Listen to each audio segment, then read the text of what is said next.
Our next topic is 5.7 electronic configuration, distribution of electron in different orbit. तो basically जब हमारे mind में word आता है कॉन्फ़िगरेशन, तो उसका मीनिंग ये होता है that distribution of subatomic particles, mainly electrons in a structure of atom. तो अब तक हमने देखा है कि जो फाइनली जो बोहर मॉडल ने स्ट्रक्चर दिया था एटम का, जिसमें हमने देखा बोहर ने कहा कि एक सेंटर ऑफ मास है जो कि सेंटर में प्रेजेंट है, जहां पर प्रोटॉन एंड न्यूट्रॉन प्रेजेंट है, और इलेक्ट्रॉन एक फिक्स्ड ऑर्बिट और सेल और उसके अंदर सबसेल्स में प्रेजेंट है, जिसे नाम दिया के एल और एक फाइनल वन के एल एम और एन। ये सबसेल्स दी गई और कहा गया कि इलेक्ट्रॉन्स यहाँ पर प्रेजेंट होते हैं और एक्सेलरेट करते हैं, मूव करते हैं, रिवॉल्व करते हैं around the nucleus without radiating energy, अपनी एनर्जी को रेडिएट किए बिना, मींस एनर्जी लूज किए बिना स्टेबल स्टेट में ये ऑर्बिट में रिवॉल्व करते हैं, जहां पर उसकी कैपेसिटी फाइंड करने के लिए फॉर्मूला दिया गया 2n², where n represent the number of cell, means n is equal to 1, n is equal to 2, n is equal to 3, n is equal to 4, means while talking of n is equal to 1, there will be 2 electrons accommodated in the first cell, where while talking about n is equal to 2, then it will be the 8, because 2 का whole square means 2 into 4 means 8. The next is 18, 2 3 square means 2 into 9 means 18, and next is 2 4 16 32, means for in first cell number of electrons accommodated is 2 electrons, in second cell there will be 8 electrons, in third cell there will be 18 electrons, and in fourth cell there will be 32 electrons according to Bohr model, which told that the center of mass, means the nucleus, have proton and neutron, and electron revolve around, and so by this everyone accept this theory of Bohr regarding the structure of atom and arrangement of subatomic particles, and also define the stability, because Bohr told that the electrons present in cells does not radiate energy, does not lose any kind of energy. Therefore, it also explains the stability. Then the new theory comes that in different elements how the electrons are distributed differently. S. Dalton has postulated that different atoms of different elements are of different types. Okay, अलग अलग element के सभी atom एक दूसरे के साथ अलग होंगे। एग्जांपल के साथ ऑक्सीजन के एटम्स और नाइट्रोजन के एटम्स दोनों एक दूसरे को डिफर करेंगे, लेकिन ऑक्सीजन के एटम और ऑक्सीजन के एटम एक दूसरे के साथ सेम होंगे। ओके, सेम स्ट्रक्चर और सभी सेम एकदम सिमिलर होंगे। तो नेक्स्ट हमारा टॉपिक आया that electronic configuration means a distribution of electrons in different orbits. Okay, so the first rules कह सकते हैं इसे। the first rule, this orbit or cells जिसमें electrons है in an atom represented by k l m n, जो कि हमने पहले पढ़ा, which are the positive integers and integral number, that is n is equal to 1 2 3 4. This n value of n is used to calculate the number of electrons can accommodate. Okay, next tool is the orbits are arranged in order of increasing energy. We know that the first is 1, second is 2, third is 3, k l m n. they are arranged in increased number of energy. Okay, the energy of M cell is more than the energy of L cell. क्यों? K L M N 1 2 3 4 energy of M cell is more than energy of L cell because L की N का value 2 है और M की N का value 3 है. Okay, तो energy M की L से ज्यादा हुई लेकिन M की N से कम हुई. Okay, now next is maximum number of electron present in the cell is given by formula 2n square. We already studied that. Okay, can be accommodated in different cells. Okay, so for maximum for K is 2, for L is 8, for M is 18 and for N is 32. Okay, we already calculated it. हमने पहले ही calculate कर रखा है, ये table है उसका. Now our fourth cell is the cell. The cells are occupied in the increasing order of energies. जैसे कि एक न्यूक्लियस है, ये न्यूक्लियस है फर्स्ट सेकेंड थर्ड फोर्थ मान लिया, फर्स्ट सेकेंड थर्ड फोर्थ, ये हुई n की वैल्यू. तो यहाँ पर K L M N. Okay, तो वो हमेशा इंक्रीजिंग ऑर्डर में ही सेट होंगे. अगर कोई और आई यहाँ पर M N तो ये फिर O, आगे नाम नहीं दिया गया लेकिन हम O अज्यूम कर सकते हैं क्योंकि N तक जितने भी बोहर के टाइम पर इतने ही एलिमेंट्स डिस्कवर हुए थे कि सभी N K L M N तक सभी सेटिस्फाई कर रहे थे. लेकिन बोहर की थियरी के बाद और एलिमेंट्स डिस्कवर हुए, इसके लिए फिर बोहर की थियरी आगे मॉडिफाई हुई, देन चेंज हुई दूसरे के साथ. वो भी हम नेक्स्ट स्टैंडर्ड में पढ़ेंगे. Electrons are not accommodated in given cell unless inner cell are completely occupied. Means अगर हम कार्बन की बात करें तो कार्बन में टोटल देयर आर 6 इलेक्ट्रॉन्स. तो यहाँ पर 6 प्रोटॉन्स हो गए एंड बाकी न्यूट्रॉन्स हो गए और यहाँ पर फर्स्ट सेल और सेकेंड सेल. तो सबसे पहले ये सेल की एकोमोडेशन पावर है 2, तो there will be 2 electrons in this shell. अब जब तक ये 2 इलेक्ट्रॉन नहीं फिलअप हो जाते मिनिमम एनर्जी वाली सेल में K में, तब तक कोई भी electron outermost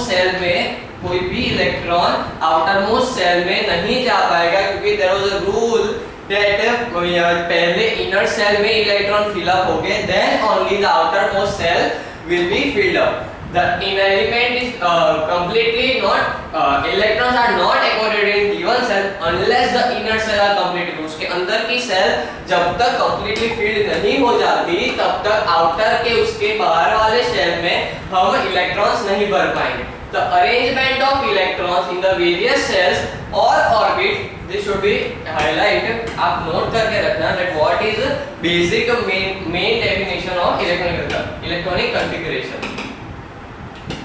The arrangement of electrons in the various cell or orbit of an atom element is known as electronic configuration. Okay, electronic configuration. तो ये जो 5 पॉइंट है हमारे, ये 5 पॉइंट है जिसे हमें याद रखना है, जिसकी हेल्प से हम इलेक्ट्रॉनिक कॉन्फ़िगरेशन लिख सकते हैं या फिर कोई भी सेल का एटॉमिक स्ट्रक्चर हम ड्रॉ कर सकते हैं. Okay, now second, hydrogen atom has only 1 electron. It would occupy the first cell and electronic configuration of hydrogen can be represented as 1. Okay, तो हम बात करते हैं हमारे, तो फर्स्ट है हमारा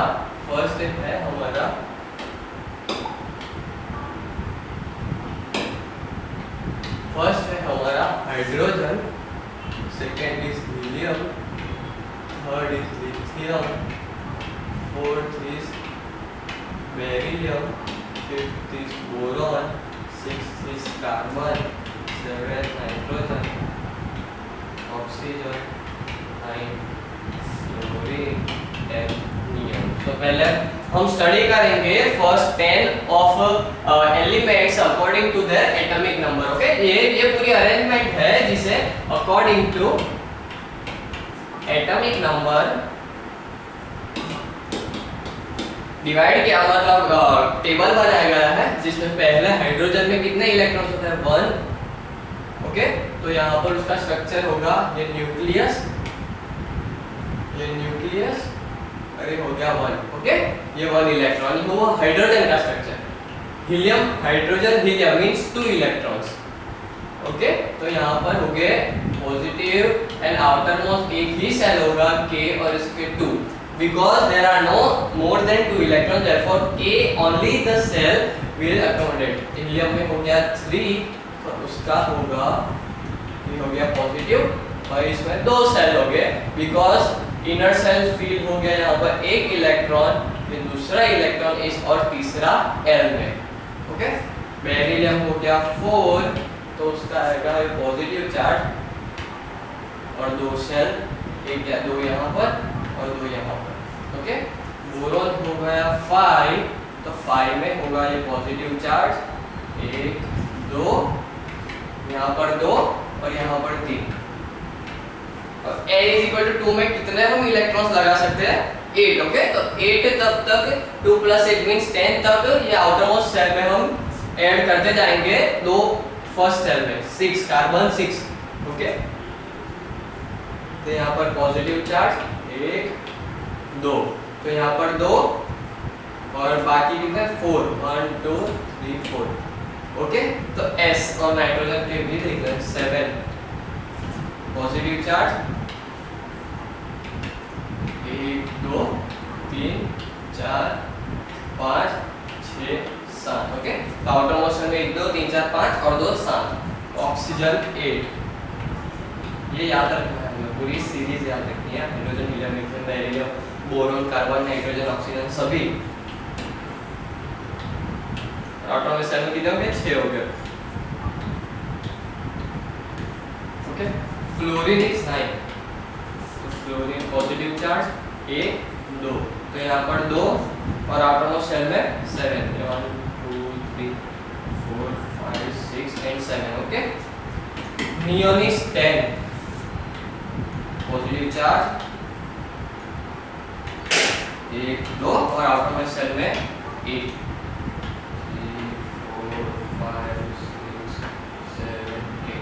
तो ये हो गया हमारा hydrogen, helium, lithium, beryllium, boron, carbon, nitrogen, oxygen, fluorine and neon के एटॉमिक स्ट्रक्चर। और अब हम बात करेंगे इनके एटॉमिक इलेक्ट्रॉनिक कॉन्फ़िगरेशन की। तो यहाँ पर हाइड्रोजन में 1 इलेक्ट्रॉन है, तो इसकी इलेक्ट्रॉनिक कॉन्फ़िगरेशन होगी 1।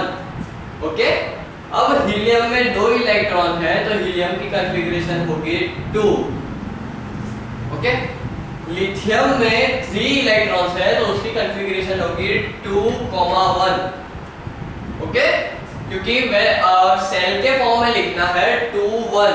अब यहाँ पर 2 8, अगर यहाँ पर इसकी कितनी होगी फर्स्ट सेल में 2 और आउटर मोस्ट सेल में 8, तो हम सेल वाइज ऑर्बिट वाइज लिखेंगे इलेक्ट्रॉनिक कॉन्फ़िगरेशन। बेरिलियम की 4 है, तो इसकी कॉन्फ़िगरेशन 2,2।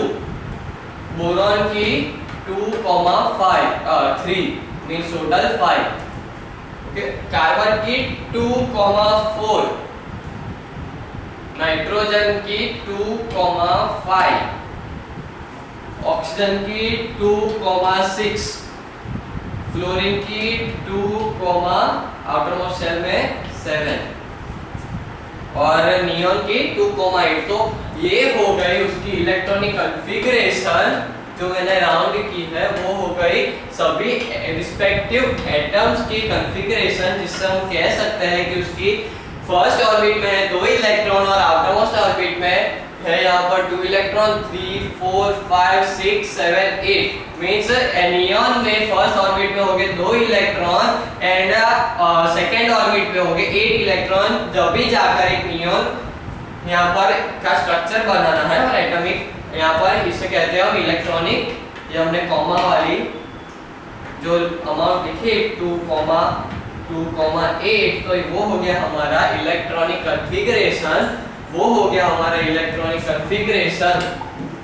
ओके, नेक्स्ट देख लेते हैं। तो हमने ये सब पढ़ा, अब आगे बात करते हैं हम सोडियम, मैग्नीशियम, एल्यूमिनियम की। अप टू 18 हम पढ़ेंगे, अभी तक अप टू 18 ही पढ़ेंगे। तो सोडियम में देर आर 11 इलेक्ट्रॉन्स, तो 11 यहाँ पर पॉजिटिव चार्ज हो गया, यहाँ पर पॉजिटिव चार्ज हो गया। जैसे कि हमें पता है फर्स्ट ऑर्बिट में 2 ही इलेक्ट्रॉन एक्युमुलेट हो सकते हैं, तो ये first and 2, then outermost electron में 11 मींस 8 फिल अप करेंगे, 1 2 3 4 5 6 7 8। Now there will be total 10 electrons in this structure, but sodium has 11 electrons, therefore there will be third cell in which only 1 electron will accommodate. Okay, और magnesium में outermost cell में 2 हो गए, means 11 12 13 14 15 16 17 18। Okay, means argon के पास first electron में 2 electron हो गए, second electron में 8 इलेक्ट्रॉन हो गए, और आउटर मोस्ट इलेक्ट्रॉन में जो कि के, एल और एम में और एक 8 इलेक्ट्रॉन हो गए, 1 2 3 4 5 6 7 8 और 8 इलेक्ट्रॉन के, तभी जाकर एक आर्गन फॉर्म होगा। अब क्वेश्चन ऐसे पूछता है दैट अभी नियॉन की ये स्ट्रक्चर आपको दे दिया, तो आपको काउंट करने इलेक्ट्रॉन्स 1 2 3 4 5 6 7 8 9 10। अब एटॉमिक नंबर 10 किसका होगा, तो Z = 10 मीन हमें पता है कि वो नियॉन का है, और ब्रैकेट में ऐसे उसका सिंबल भी लिख देना। तो ऐसा हम पता कर सकते हैं कि ये एटॉमिक स्ट्रक्चर दिया गया है या फिर इलेक्ट्रॉनिक कॉन्फ़िगरेशन दी है वो कौन से एलिमेंट की है। अब स्ट्रक्चर की जगह ऐसा भी दे सकता है 2,8, तो 2,8 किसका हुआ, 2 + 8 10, तो 10 हुआ नियॉन का। अब फास्फोरस का दे दिया 2,8, 5, ओके 2,8, 5, तो 2 8 10 + 5 15, 15 हो गया फास्फोरस। ओके, ऐसे सब क्वेश्चंस पूछ सकते हैं।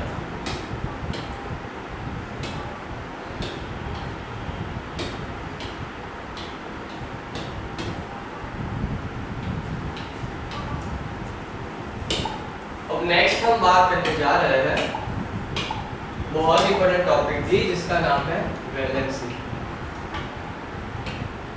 वैलेंसी, तो वैलेंसी को हम डिफाइन करते हैं, वैलेंसी को हम डिफाइन करते हैं combining capacity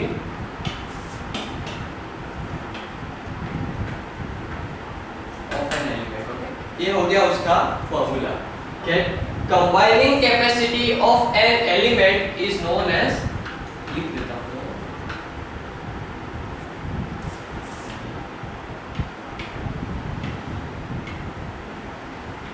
combining capacity of an element is known as its valency।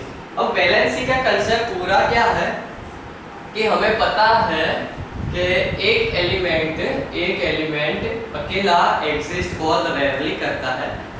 वो एलिमेंट दूसरे एलिमेंट के साथ, एक एलिमेंट दूसरे एलिमेंट के साथ कंबाइन होकर एक नया कंपाउंड फॉर्म करता है। हमें 9th स्टैंडर्ड में पढ़ा है कि what is element, compound, mixture, homogeneous, heterogeneous. तो कंपाउंड की एक बार डेफिनेशन हम देख ले तो compound means mixture of two element, mixture of two element having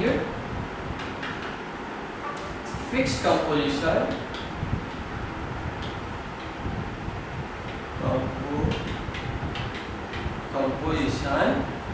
but and compound, यहाँ पर ऊपर लिखना having different properties as compared to its elements। जैसे एग्जांपल हम ले रहे हैं दैट सोडियम का एक एटम और क्लोरीन का एक एटम दोनों मिलकर NaCl बना रहे हैं, जो कि हम फूड एज अ फूड में हम ऐड करके उसे खाते हैं। लेकिन NaCl का यहाँ पर प्रॉपर्टी क्या हुई, सेफ टू ईट। ओके, लेकिन जब हम बात करें उसके दोनों एलिमेंट्स का, तो सोडियम को हम देखते हैं, तो सोडियम की प्रॉपर्टी इज हाईली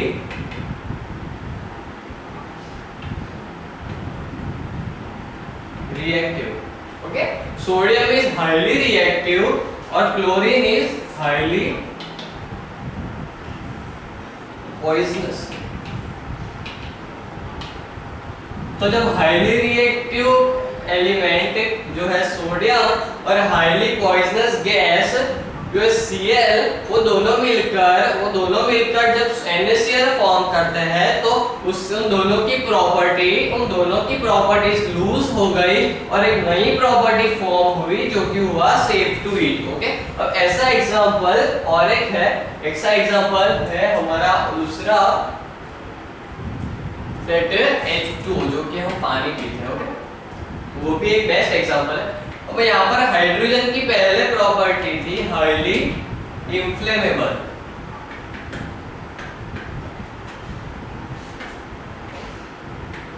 और ऑक्सीजन की सपोर्ट फायर।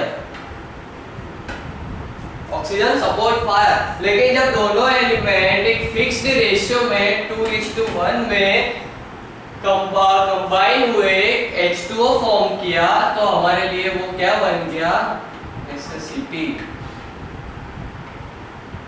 जो हम पानी पीते हैं वो हमारी बॉडी के लिए एक नेसेसिटी फॉर्म हो गई है कंपाउंड, कि उसके बिना हम रह ही नहीं सकते।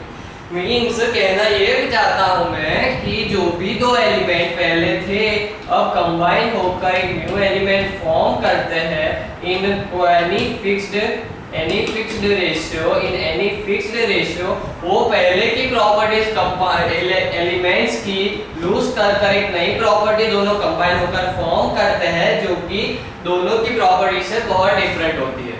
अब हम बात कर रहे थे वैलेंसी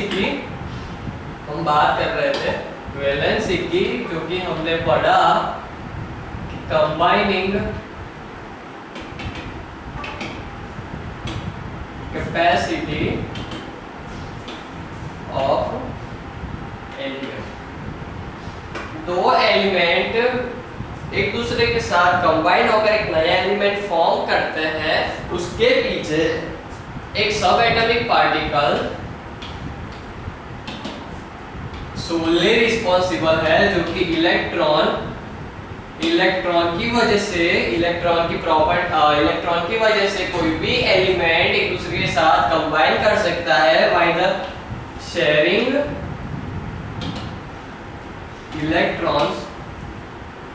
इलेक्ट्रॉन्स को शेयर करके दो एलिमेंट्स कंपाउंड फॉर्म करते हैं, जो कि एक नया कंपाउंड दो एलिमेंट्स शेयर करके न्यू कंपाउंड बनाते हैं। The number of valence electrons determine the combining capacity of an element। अब हम बात करते, अब जैसे हमने पढ़ा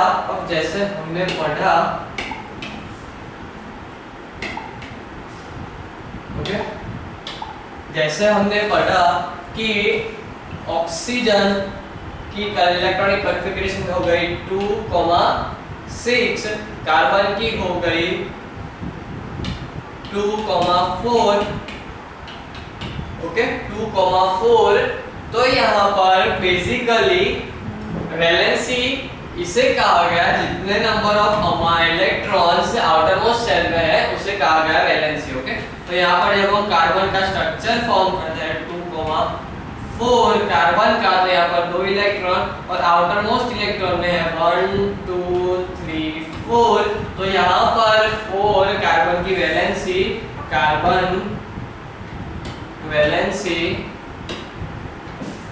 इज इक्वल टू 4। जितने भी इलेक्ट्रॉन आउटर मोस्ट शेल में प्रेजेंट है उससे बेसिकली कहा गया कि वो उस एलिमेंट की वैलेंसी हो गई जिसकी हेल्प से जिसकी हेल्प से यहाँ पर ये आउटर मोस्ट शेल में जो भी इलेक्ट्रॉन है वो लूज कर या फिर गेन कर ओके, लूज कर या फिर गेन कर एक नया प्रोडक्ट दूसरे एलिमेंट के साथ कंबाइन हो गया, उत्पाद कर रहे हैं CO2 की। तो यहाँ पर कार्बन के पास आउटर मोस्ट इलेक्ट्रॉन में है NaCl की बात करते थे, CO2 एक कोवेलेंट बॉन्ड फॉर्म करता है, वो कॉम्प्लेक्स हो गया, वो धीरे धीरे पढ़ेंगे। लेकिन बात करते हैं Na पॉजिटिव Cl नेगेटिव की, NaCl की। तो यहाँ पर Na का स्ट्रक्चर हो गया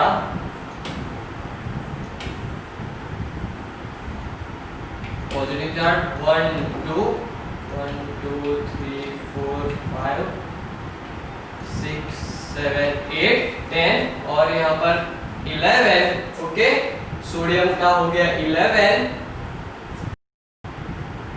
और क्लोरीन का तो 35.5 डिवाइडेड बाय 2 35.8।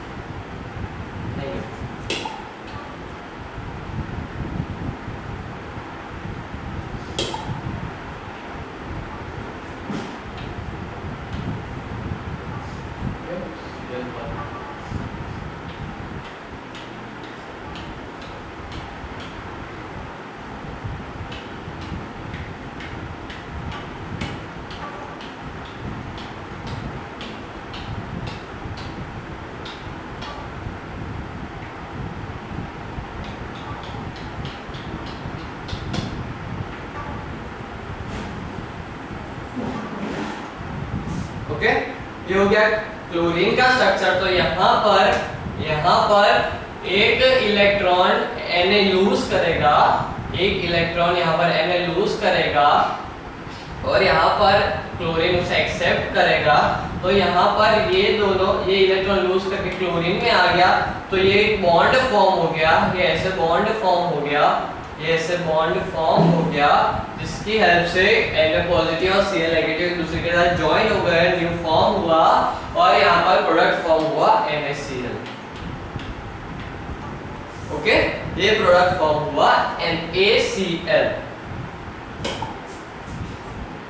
तो number of valence electron means outermost shell में जितने भी इलेक्ट्रॉन प्रेजेंट है उससे कहा गया valence electrons determine the combining capacity of an element. Combining capacity of an element means valency की एटम है वो कितने और इलेक्ट्रॉन्स लूज और गेन करके कितने न्यू बॉन्ड फॉर्म कर सकता है और कितने कंपाउंड बना सकता है। Valency is the number of chemical bonds that atom can form with equivalent atoms. Okay, valency means वो कितने केमिकल बॉन्ड्स फॉर्म कर सकता है, कितने न्यू प्रोडक्ट्स बना सकता है इलेक्ट्रॉन लूज और गेन करके दूसरे इक्विवेलेंट एटम्स के साथ। Okay, Since hydrogen is univalent atom means उसमें एक ही इलेक्ट्रॉन है, the valency of an element can be taken by the number of atoms of hydrogen with the one atom of element which combine it.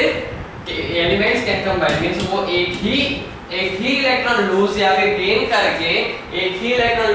Gain करके new product form करेगा। Means जब हम बात करते हैं H2 की तो यहाँ पर हाइड्रोजन का एक इलेक्ट्रॉन और यहाँ पर दूसरा एक इलेक्ट्रॉन एक दूसरे के साथ गेन करते मींस यहाँ पर दो इलेक्ट्रॉन हो गए। अब जो फाइनल स्ट्रक्चर होगा वो कैसा होगा, ऐसा। तो यहाँ पर दो इलेक्ट्रॉन ऐसे रिवॉल्व कर रहे होंगे H2 में। ओके, दो इलेक्ट्रॉन ऐसे घूम रहे होंगे, H2 हो गया और वो एक स्टेबल कंपाउंड हो गया, जिसकी हेल्प से अब न्यू प्रोडक्ट फॉर्म हुआ H2 जो कि एनवायरनमेंट में प्रेजेंट है। लेकिन अकेला H की प्रॉपर्टी थी वो एक इन्फ्लेमेबल गैस है। ओके,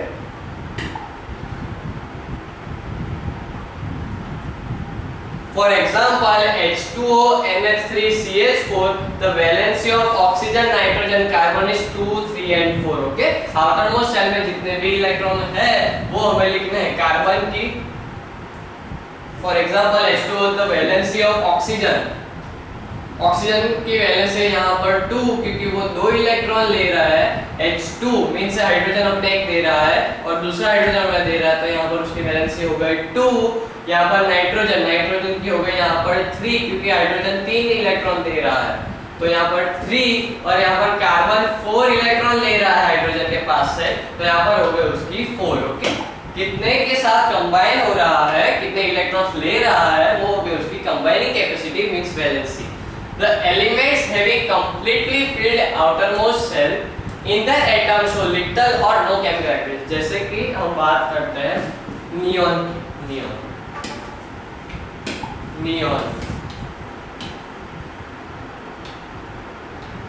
तो यहाँ पर 2 इलेक्ट्रॉन्स और यहाँ पर 8 इलेक्ट्रॉन्स, 1 2 3 4 5 6 7 8। तो यहाँ पर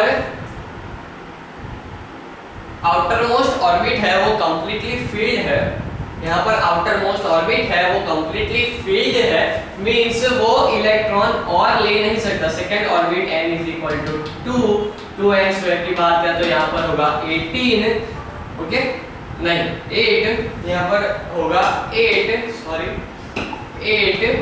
2n स्क्वायर। तो यहाँ पर आउटर मोस्ट सेल में 8 इलेक्ट्रॉन कंप्लीटली फील्ड है, तो ऐसे इलेक्ट्रॉन जिसमें outermost shell completely field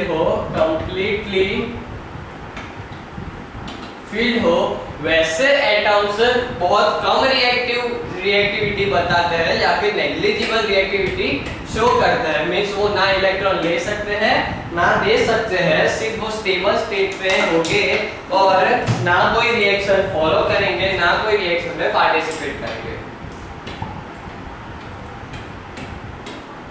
The main group elements have maximum 8 electrons in their valence shell.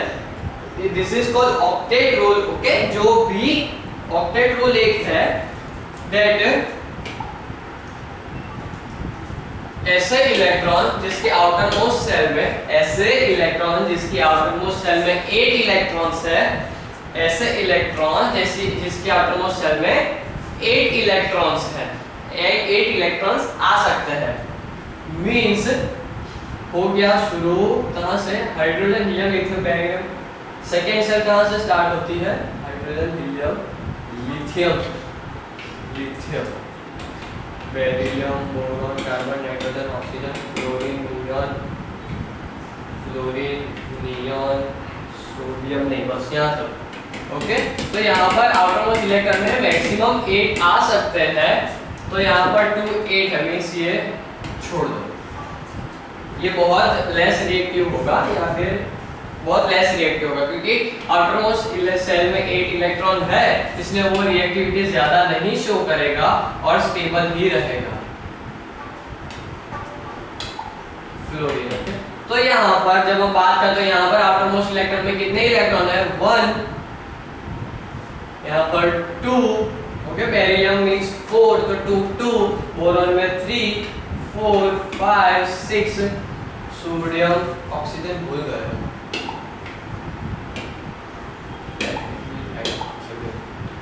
Lithium beryllium boron carbon nitrogen oxygen fluorine.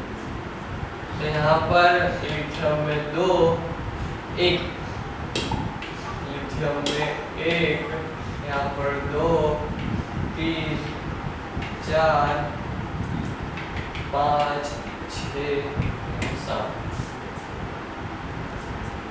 तो ये हो गया आउटर मोस्ट सेल। तो ऐसा कहा गया है कि 4 तक उसकी वैलेंसी होगी 4,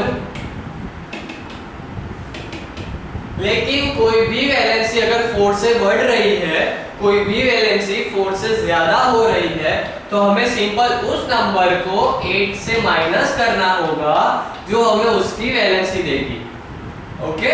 8 - 6 = 2 और 8 - 7 = 1। अगर 4 से बड़ी होगी कोई भी वैल्यू तो उसे हमें 8 से माइनस करना होगा, क्योंकि कोई भी इलेक्ट्रॉन, कोई भी एटम 5 यहाँ पर नाइट्रोजन को किसी के साथ कंपाउंड बनाना होगा, ज्वाइन होना होगा, तो वो अपने 5 इलेक्ट्रॉन लूज नहीं कर सकता, या फिर ये 5 लूज 6 7 यहाँ पर Fe नहीं, फ्लोरीन है, फ्लोरीन है, वो 7 इलेक्ट्रॉन लूज नहीं कर सकता, ओके, और 1 इलेक्ट्रॉन गेन नहीं कर सकता रिपल्सन की वजह से, तो ये वैलेंसी नहीं काउंट होगी, उससे हमें एक मीन्स वो 8 माइनस 8 से माइनस करना होगा वो नंबर को आउटर मोस्ट शेल में जितने हैं। तो यहाँ पर Fe क्या करेगा कि Fe 1 इलेक्ट्रॉन गेन करेगा और कंपाउंड फॉर्म होगा। यहाँ पर ऑक्सीजन है वो 6 इलेक्ट्रॉन लूज नहीं करेगा बल्कि 2 इलेक्ट्रॉन गेन करेगा, 2 इलेक्ट्रॉन गेन करेगा और कंपाउंड बनाएगा। यहाँ पर नाइट्रोजन है वो 5 इलेक्ट्रॉन लूज नहीं करेगा और 3 इलेक्ट्रॉन गेन करके यहाँ पर कंपाउंड फॉर्म होगा। अगर नाइट्रोजन 3 इलेक्ट्रॉन गेन करेगा तो यहाँ पर पहले उसकी कॉन्फ़िगरेशन से 2,5, ओके, अब कॉन्फ़िगरेशन 2,8 मींस स्टेबल स्टेट में आ गया, अब वो कंपाउंड फॉर्म हुआ है वो स्टेबल होगा। ऑक्सीजन 2 इलेक्ट्रॉन गेन करेगा और फॉर्म होगा 2,8 मींस स्टेबल। यहाँ पर 7 तो फ्लोरीन की कॉन्फ़िगरेशन था 2,7, तो यहाँ पर वो 2,8 1 इलेक्ट्रॉन गेन करके स्टेबल हो जाएगा। ओके, अब जो 1 इलेक्ट्रॉन से दे रहा है, ये गेन कर रहा है इलेक्ट्रॉन, तो जो दे रहा है वो उसके साथ बॉन्ड फॉर्म होगा और दोनों कंपाउंड स्टेबल हो जाएंगे। तो ये था octet rule. The main group element maximum having 8 electrons in the valence shell is the octet rule when they learn about lesson 7, okay, जो कि मैंने पढ़ा वो एक octet rule था। If the number of valence electrons is 4 or less, then the valency is equal to the number of valence electron, okay, 4 है या फिर less than 4 है या फिर less than 4 है, तो फिर जितने इलेक्ट्रॉन्स आउटर मोस्ट शेल में प्रेजेंट है वही उसकी वैलेंस इलेक्ट्रॉन या फिर वैलेंसी कह सकेंगे। लेकिन ऐसे एटम्स में जो कि आउटर मोस्ट शेल में 4 से ज्यादा है तो उसे हम 8 से माइनस करेंगे और वो उसकी जो आंसर आएगा वो उसकी वैलेंसी होगी। यहाँ पर एग्जांपल दिया गया है जो भी हमने किया। तो यहाँ तक ये इलेक्ट्रॉन्स हमें याद रखने हैं। You should remember this whole table. याद रखने की जरूरत नहीं है, सिर्फ एटम के नाम, उसके सिंबल और उसका Z, यहाँ पर Z है, Z, ये टेबल याद रखोगे तो ये बाकी सब याद हो जाएगा। यहाँ पर वैलेंसी है, वैलेंसी इलेक्ट्रॉन भी कह सकते हैं। तो जब हम बात करते हैं हाइड्रोजन की तो यहाँ पर उसका Z हो गया 1, proton 1, 0 neutron, electron 1, because proton is equal to neutron. Electron के शेल में होगा 1 और कोई इलेक्ट्रॉन नहीं है और आउटर मोस्ट शेल वैलेंसी होगी उसकी 1। हीलियम की बात करते हो तो Z is equal to 2, electrons 2, neutrons 2। यहाँ पर न्यूट्रॉन्स कैसे फाइंड करना है पता है ना, that atomic mass is equal to proton minus proton plus neutron. Okay, तो एटॉमिक मास Z के डबल होता है ऑलमोस्ट। इवन नंबर में ये याद रखना एक रूल है जिसमें एटॉमिक मास फाइंड करना सिखाया गया है। ऐसे एटम्स जिसका Z, ऐसे इलेक्ट्रॉन्स जिसका Z एक इवन नंबर है तो उसका Z into 2 करेंगे तो हम उसे मास नंबर फाइंड कर लेंगे, मास नंबर। ओके, उसका मास हमें पता चलेगा।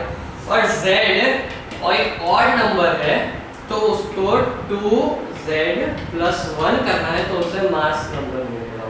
जैसे हम एग्जांपल लेते हैं सोडियम की। सोडियम का एक ऑड है, सोडियम ऑड है Z, तो हम करेंगे Z into 2 plus 1 means 22 plus 1 23, तो उसका मास नंबर हुआ 23.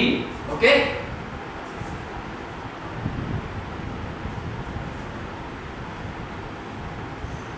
तो यहाँ पर इस फॉर्मूला से जो हमें देखा that mass number is equal to proton plus neutron. तो यहाँ पर मास नंबर में से हम प्रोटॉन माइनस कर दे तो हमें मिल जाएगा उसका कितने न्यूट्रॉन है उसमें. प्रोटॉन का नंबर माइनस कर दे तो हमें न्यूट्रॉन्स मिल जाएंगे. तो यहाँ पर 12, तो सोडियम का न्यूट्रॉन्स है 12. ओके, तो ऐसे फाइंड करना है.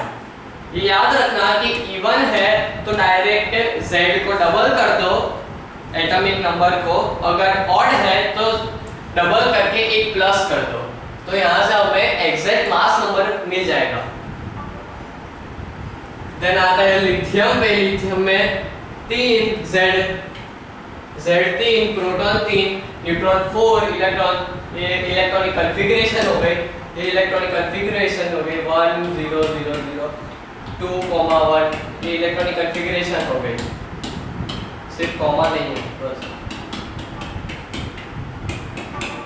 ओके, तो ये सीक्वेंस में आपको एटॉमिक नेम्स विद सिंबल्स याद करना है. Okay, hydrogen, helium, lithium, beryllium, boron, carbon, nitrogen, oxygen, fluorine, neon, sodium, magnesium, aluminium, silicon, phosphorus, sulphur, chlorine, argon. Okay, ऐसे हमें याद रखना है.